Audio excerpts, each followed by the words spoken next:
Okay, good evening, everyone. I'm going to call the regular meeting of the Auburn School Committee to order, the August 7th meeting of the Auburn School Committee to order. Please join me for the Pledge of Allegiance. I pledge allegiance to the flag of the United States of America and to the republic for which it stands, one nation, under God, indivisible, with liberty and justice for all. I'll start down here on my right with introductions. Dan Poisson, Ward 5. Quinn Gormley, Ward 4. Corin McGuigan, Ward 1. Pam Hart, Ward 2. Pamela Albert at large. Sue Doris, Superintendent. Pat Gaudier, Ward 3. Adam Platt, City Council Representative. Amanda Kuchar, Business Manager. And our student representatives are excused tonight, and I'd like to officially welcome Jay to our first meeting. We are finally back to full strength for the first time in a while. So starting with tonight's consent agenda, I will entertain a motion to approve tonight's consent agenda, including the approval of tonight's agenda, the approval of the minutes of the July 17th, 2024 meeting, as well as the approval of the certified contracts of Mariah Mitchell-Labrie, Taylor Leach, Laura Leah Langley, Ryan Crocker, and Nicole Russell. Do I have a motion? So moved. Second. Second, Pam. All those in favor?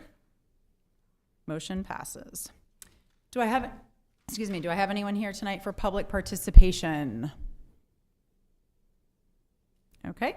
Seeing none, we will move on to our presentation tonight with Chris Piercy, Full Plates, Full Potential USDA Grant. Welcome, Chris.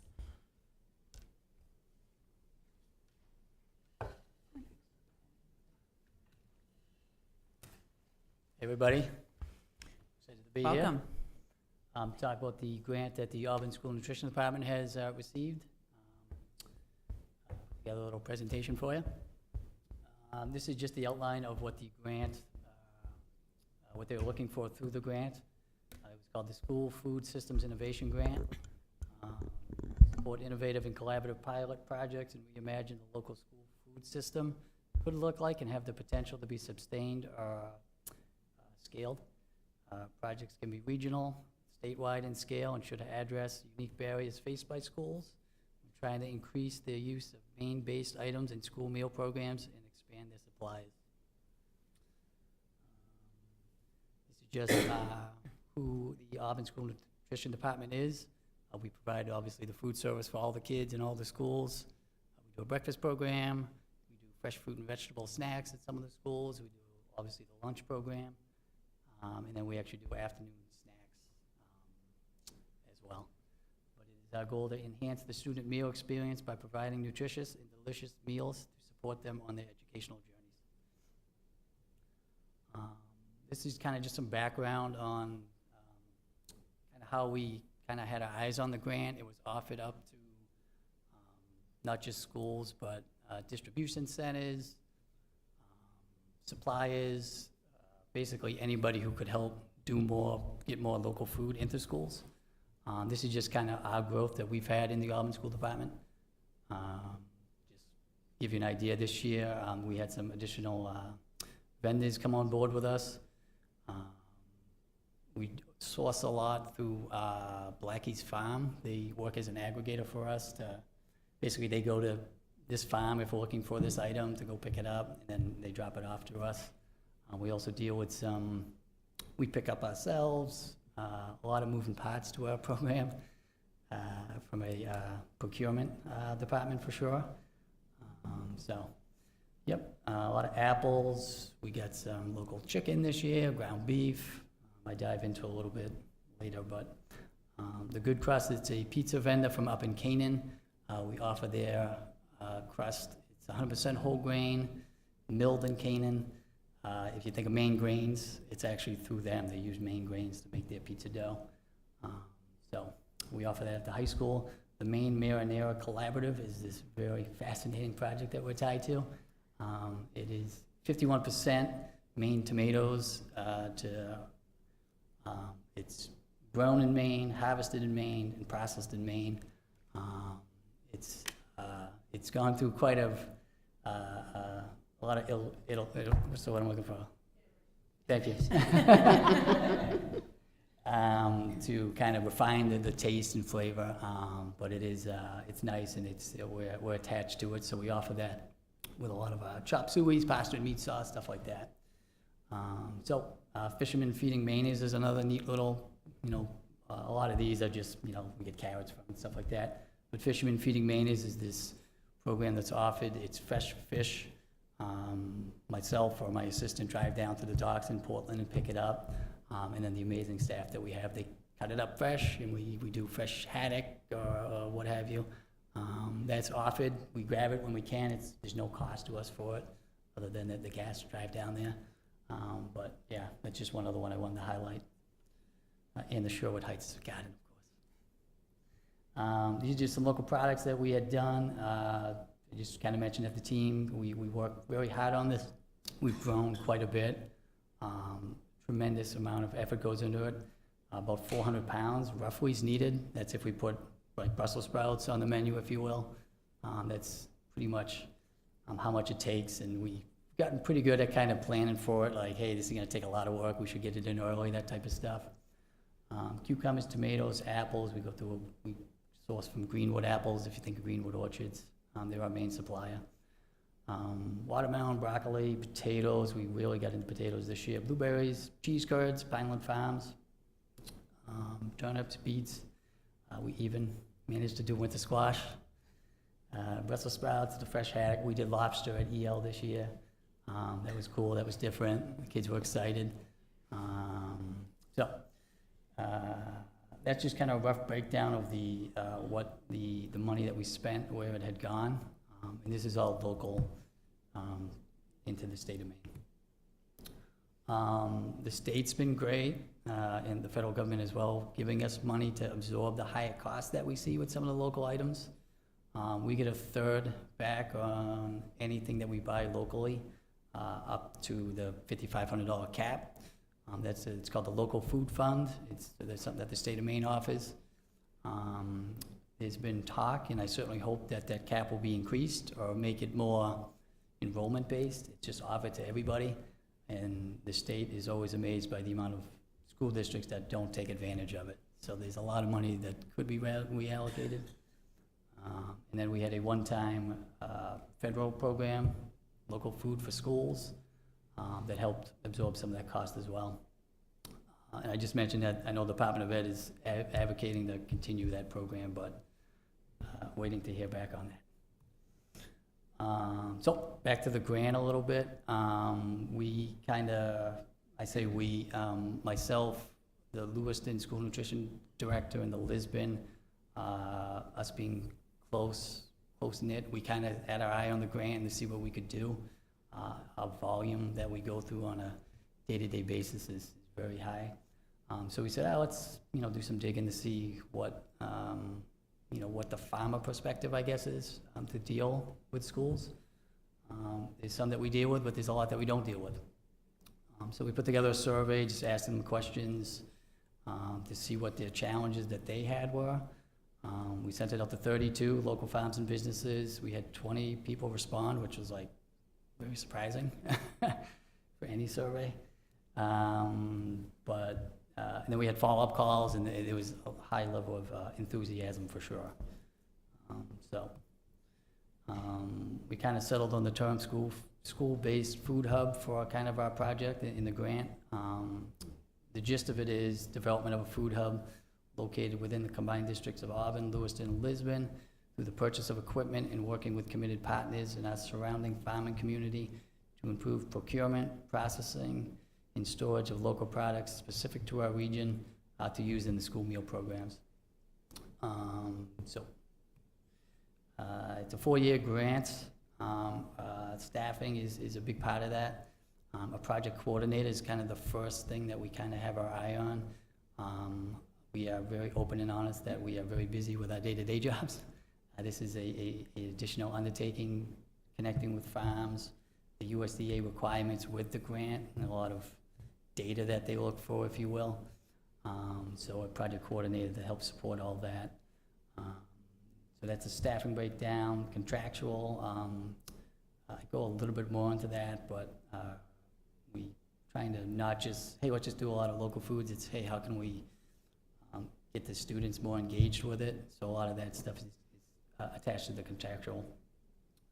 Other costs, travel, local products for samples that we have planned, food for trainings and project outreach. And then the equipment's kind of the most exciting part, I guess, that will enable us to do more. Large vegetable peelers, washers. We've kind of traveled to a couple, they call central kitchens that have equipment like this to kind of get their feedback on stuff. Vegetable cutters, apple peelers, cryo rack for long-term storage, a blast chiller, and just a little handheld winter squash peelers. Excuse me. So that's the equipment. These are just some opportunities that kind of we identified. Stuff that grows pretty much through the entire school year. Carrots, apples. We do already apples, but we do whole apples. We actually spend a lot of money on apples that come pre-sliced in a cute little bag that the kids like, that really work well on the salad bars that we have. So we're exploring opportunities to slice it ourselves and then see if it can keep where it doesn't brown so quick. We do like to experiment to see what we can do. Increase potato processing. We do, at least here in Auburn, we actually, this year we got potato cutters for everybody, and they make their French fries. Each time it's on the menu, they're all made fresh. We get them from Bell's Farm through Blackie's. We actually, kind of exciting, we actually identified a variety of potato that works great, so that was kind of cool. But these are just, other opportunities that we could do. Potato, mashed potatoes, fresh mashed potatoes. A homemade pizza sauce with tomatoes that would freeze. That's kind of something, these are just the poundage that we went through this year. So if we were to switch that to local, additional local output we could do. Scratch-made pizza dough, I mentioned the good crust. It's great, it's delicious, but it's expensive. So if we were to do it ourselves, maybe at the middle school or the elementary schools, it could help. Still using Maine grains and whatnot. We've actually done this on a small scale, the house-made vegetable blend. We do it in the summertime. We do squash.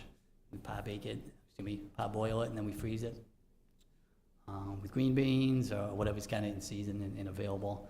And then we just kind of freeze them, and we use them, pull them out for the school menus.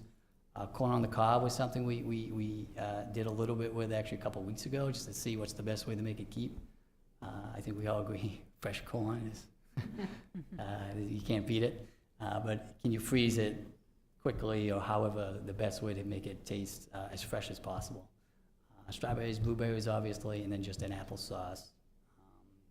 Those are all items that we go through a tremendous amount. But could we, do more locally with those products? This is just kind of some seasonality issues that we run into, obviously. Tomatoes, peppers, summer squash, all that stuff. We can get it in September, but after that, that's pretty much it from a local standpoint. These are just kind of some pricing breakdowns that I kind of put together, mostly for myself, but I just put it on the slide just to give you an idea. The cost savings, we do more labor-wise at this point, but if we have equipment that we could do it quickly, I think the cost savings in the long run, through the grant, it would allow us to kind of assess that, if you will. I think this might be the last slide, but just supplemental goals through the grant. It wasn't just written for local foods. We do taste testing at all the schools. It's always a fun day, at least I hope so, for the schools, where we partner with Healthy and Muskegon at this point. They come in, they do, we did beet smoothies, we did poutine, just to kind of get feedback from the kids to see, if it's something, if we put it on the menu, they would like it. To help us deviate from sliced cucumbers or broccoli, that we kind of always put out. Kind of always working to kind of change that up a little bit. So the successful taste testing, and this is for all 3 school districts, just a reminder on that. Enhanced student engagement through established new partnerships. Our Food Corps, they're technically like a nonprofit who they try to get into schools that are eligible to see if they can help support the nutrition program or do more student-based learning stuff with gardens and whatnot. So they're kind of tied to the grant to see if we can fit them in. SNAP Ed, the Nutrition Center in Lewiston, they've partnered with us in the past on a USDA grant, actually. And Healthy Animal Squad, the nutrition department, at least, we deal with them quite a bit. Additional storage opportunities, that's kind of the elephant in the room. It's, hey, we can do all this cool frozen stuff, but where are you gonna put it? We do have 2 commercial-sized freezers at the support service building that in the summertime, we drain them down. We get a lot of USDA products that become brown box. It's your beef patties, your sliced chicken that we kind of help us out financially, so we kind of make sense to use those products. But it will, at some point, if we're able to do as much as we hope to do through the grant, freezer space is something that, I don't say it's vague at this point, but we have to identify additional storage opportunities. We did have kind of a really initial conversation with Good Shepherd about, hey, could we use some of your space if it's available? They're open to it, they got a lot going on too, so what's the timing like? Development of a local food ordering process.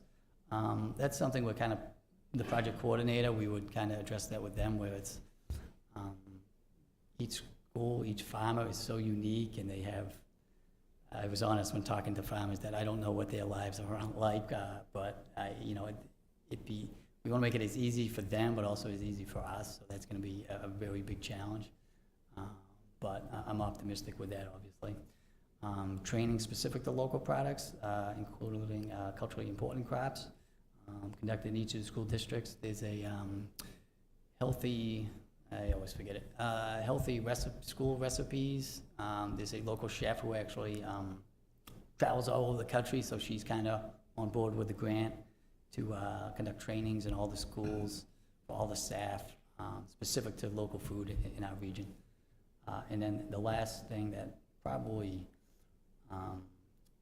Full Plates, who is, the USDA funded the grant through, is the School-Based Food Hub Toolkit, which would work as a blueprint for other SFAs to follow to increase their local procurement. That's pretty much, the project coordinator would kind of put that together throughout the duration of the grant, if you will, to kind of help other schools do similar things.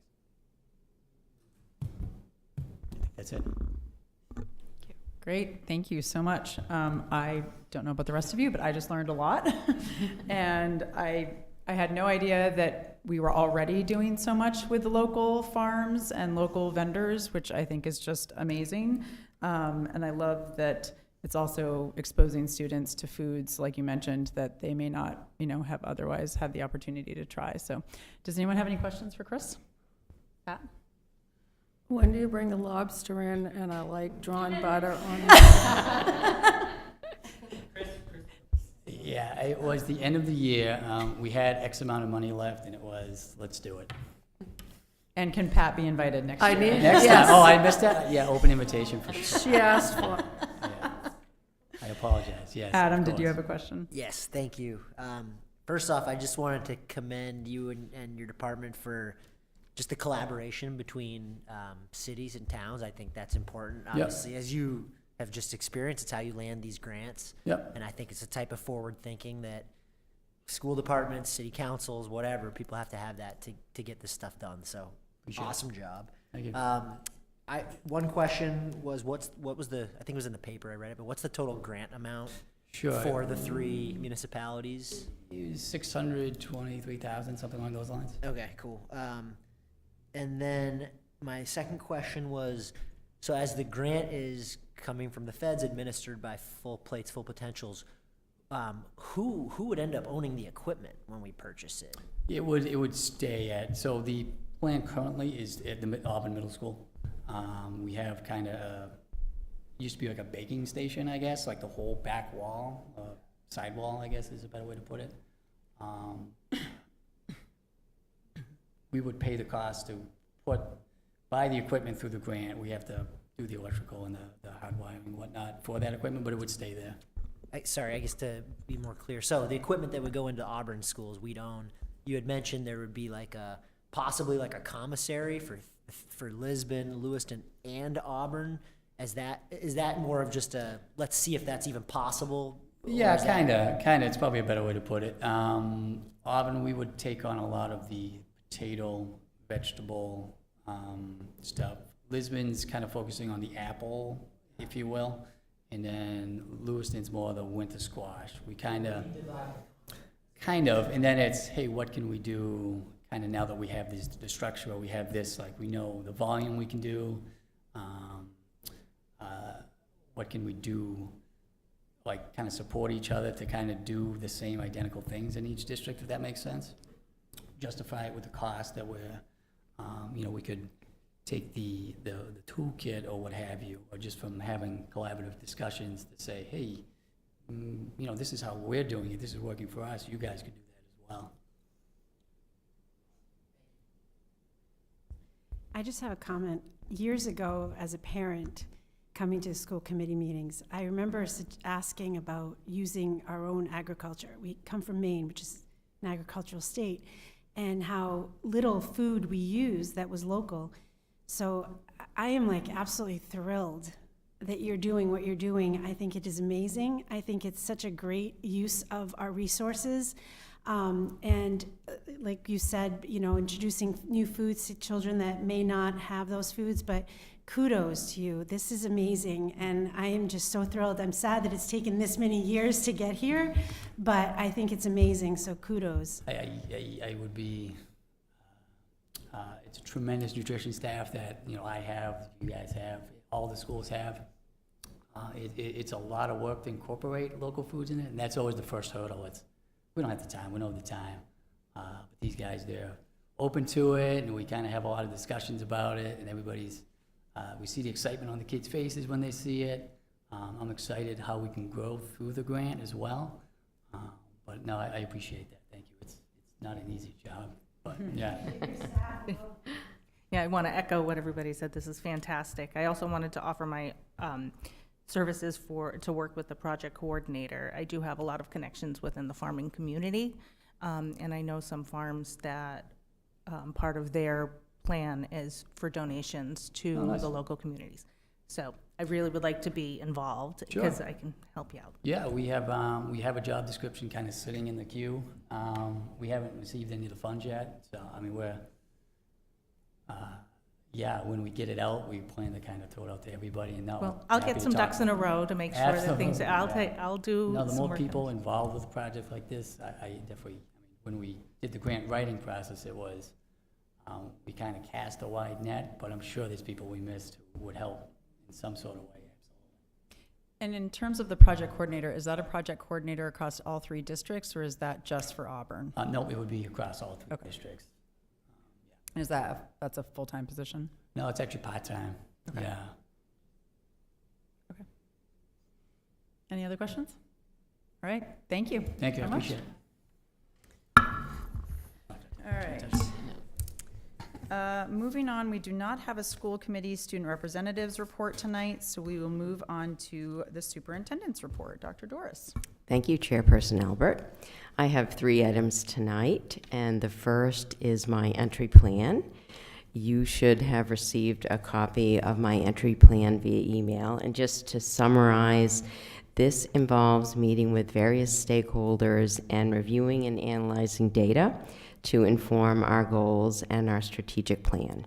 So I look forward to sharing my findings with you during our quarterly meetings, the first of which will be in October. My second item tonight is an update on the school calendar. We have had various versions of the school calendar posted online, so I want to clarify the first days of school. So for our students in kindergarten through 9th grade, the first day of school will be Wednesday, August 28th. And just a note that our 9th graders will start ahead of our students in grades 10 through 12 because the high school will be running their traditional freshman orientation day. So students in grades 10 through 12 will start on Thursday, August 29th, And our preschool students traditionally start the Tuesday after Labor Day. So the first day of school for our preschool students will be Tuesday, September 3rd. My third item tonight is an exciting one. I'm going to ask Mr. Anir to come up, and we are going to provide you with an update on the construction at the high school. Thank you to Peter Robinson for going over to the high school this morning and taking some nice photos and also a video for us to show you tonight. Mr. Anir, take it away.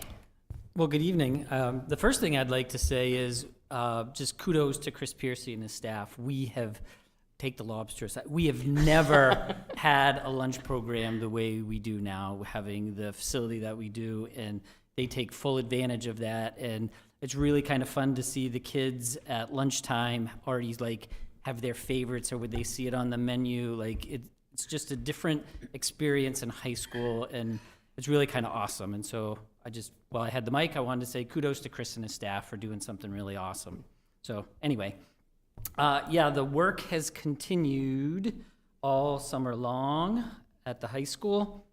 All of the various subs, there's work going to happen inside the building, but what's most visible is what's happening outside of the building. This is, as Dr. Doris said, Mr. Robinson came up, did some drone pieces. This is kind of a good view of all the pieces that you can see out there. What you're looking right down at is the new bus circle and the parking that sits to what we would call the north side of the building.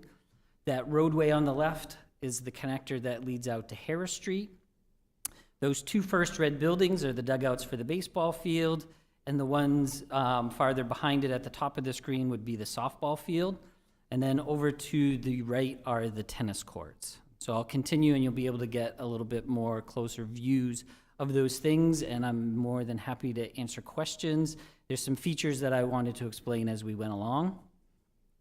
This right here gives you a very good view looking down on behind the building on the north side of the site. That is Minot Avenue, down below when you see that road past the trees.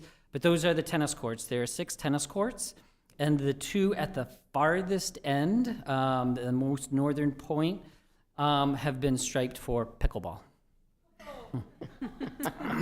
Yes. There is some, that black area is the handicap parking accessible for the tennis courts. So we would be able to have meets starting this spring. We haven't had tennis courts in place for 3 years. So thank you to Lewiston for being a great partner with us as we have had to move around the community to try to make sure that our students still had access to their sporting events. But the good piece is that it brings back our phys ed classes being able to do phys ed, being able to do tennis in their phys ed classes, which has been on hold, where they're provided. But there is parking down below for those reasons. Everything that you see here, that green, is that spray grass that goes on, and they've been doing that over the last couple days. This is a view looking from the baseball field towards this, back towards the school. You start to see that bus loop, and again, the parking over to the left side becomes the staff parking area. We did an awesome job sharing parking spaces and having the bus loop with everybody, students, staff, community, all those things. But now we get to separate it, which makes traffic flow a little bit more effective and efficient and safe. This view is looking back toward the fields, and what I wanted to highlight is that you can see how it was quite a lot of grade throughout the old site and what's happened with the blasting. So you can see, looking from the parking lot, there's a grade up, so it plateaus for the baseball field, and as it extends across, it plateaus up again. And there is drainage field that was all drainage under fields and drainage fields themselves that are scattered all throughout that area. It's quite an engineering marvel. Because if you recall, back into the parking in front of the school is where all of the geothermal wells are, so all the drainage had to come the other way. This is a view looking down. This is the practice alternative multi-purpose field, whatever name you want to call it, but it runs parallel and adjacent to the stadium. And this is a full field that could be used for soccer, field hockey, lacrosse, football, any of those things. It has irrigation underneath it, so it will take some time, just like the other fields, to get the grass to mature, but it is a full grass field that runs parallel to that. Won't be open for this fall. We'll fingers crossed what it looks like next spring, but we should be in really good shape for next fall for the grass to have matured in that area. So that would allow for some other events to be happening while the stadium is being in use. So one of the big pieces is to, once again, not lose out on our JV, our first team, having opportunities to play and having games cut down because there wasn't enough light, or forcing one of the other teams that's not on the turf field to be able to practice and not practice until 9 o'clock at night. And there he is, Mr. Edward Little. He moved about 3.5 weeks ago. It was quite a process. They brought in a much, much larger forklift to do it. It took about 15 minutes to get him from his spot that he was moved from over into position. They did an awesome job. The crew with Dudley and Crooker, the Crooker group, really took to heart of how attentive they needed to be to get him back into place. So that has happened. We have some video. I shared it with staff at some point if you want to be able to see it. I mean, very diligent and tender directing to get him there.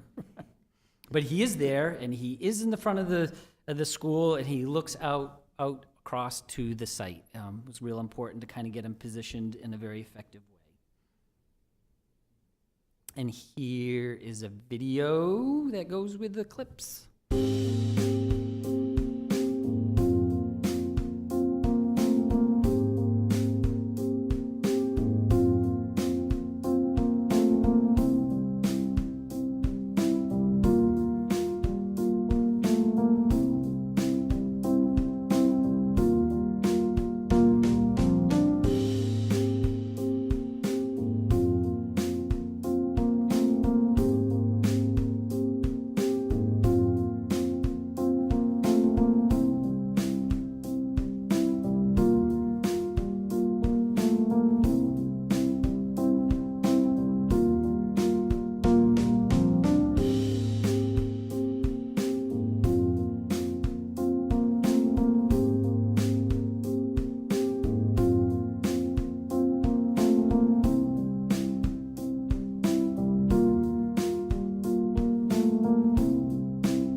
So a couple pieces that I wanted to really be sure to highlight were that the bus loop and the road connecting its way out, so now we'll return to having 2 points of entrance to the site from Western Avenue and out to Harris Street, are on schedule and be ready to go. Crooker is like hitting their marks left and right, so I'll be meeting with Scott Holland over the next couple weeks to make sure that we have the right signage.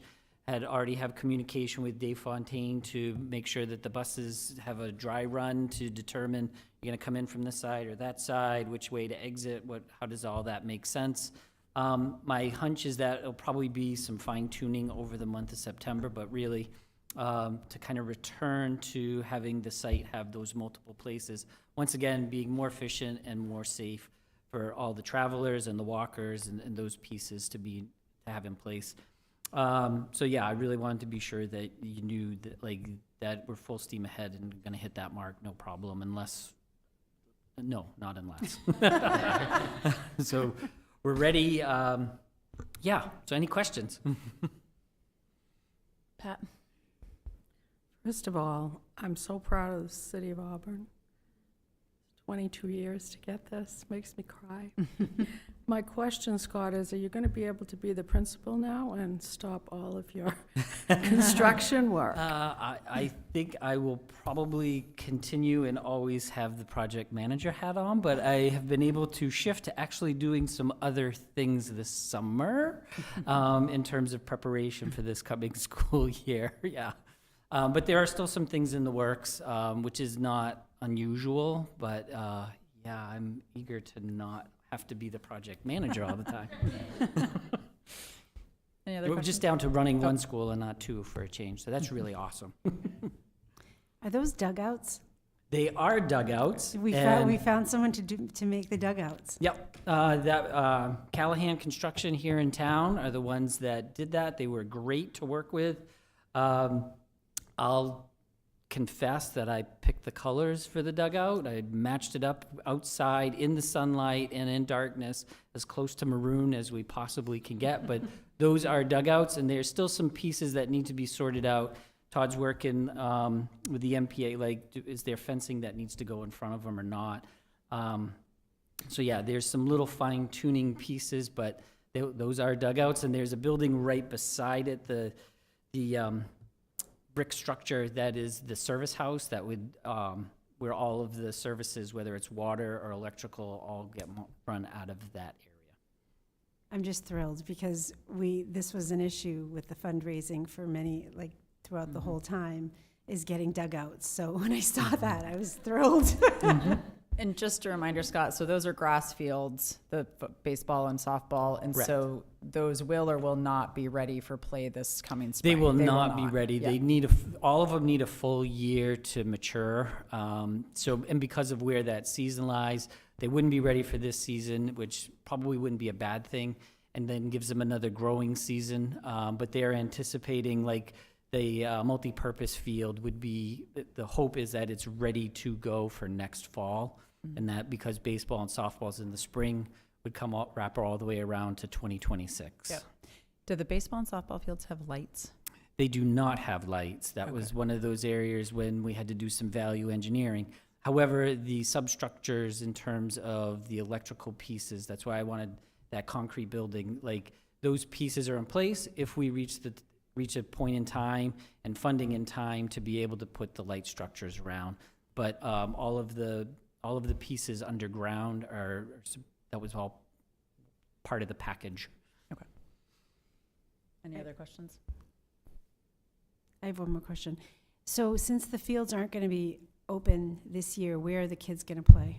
The same that we've been doing. We've had great partnerships with Central Maine Community College in terms of, you're talking about baseball and softball. That will continue to happen with them. Any other questions? All right, thank you. Okay, so moving on to my chairperson's report. The only thing I have on my list tonight is reminder for the Freedom of Access Act training that we are all required to do. Once you have done it, please complete this certificate and return it to Me. Dr. Doris. And you should have gotten an email from, I believe, Cindy Sheeks sent out an email with the link to the training. For anyone who's new and has not done the training before, there is an MMA like webinar reviewing it, I think coming up on the 22nd. So, and that information is all in your email. So please make sure to prioritize that and get that done. Coming up we don't have any current committee reports. And we don't have any old business or new business. We do have our list of our upcoming meetings, and I do want to make a note that our next regular school committee meeting, which would normally be on the third Wednesday of the month, this month is going to be on the fourth Wednesday of the month on the 28th instead of the 21st, just because of some scheduling conflicts. Do I have any future agenda items or requests for information? Yes, Pat. Are you restructuring the committees? I am going to be restructuring the committees slightly because we'll be adding Jay to some of those committees.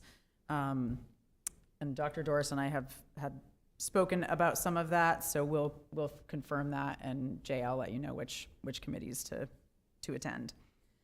Any other questions? All right, I will entertain a motion to adjourn. So So moved. Pat and Pam, all those in favor? And we are adjourned at 6:40. Thank you, everyone.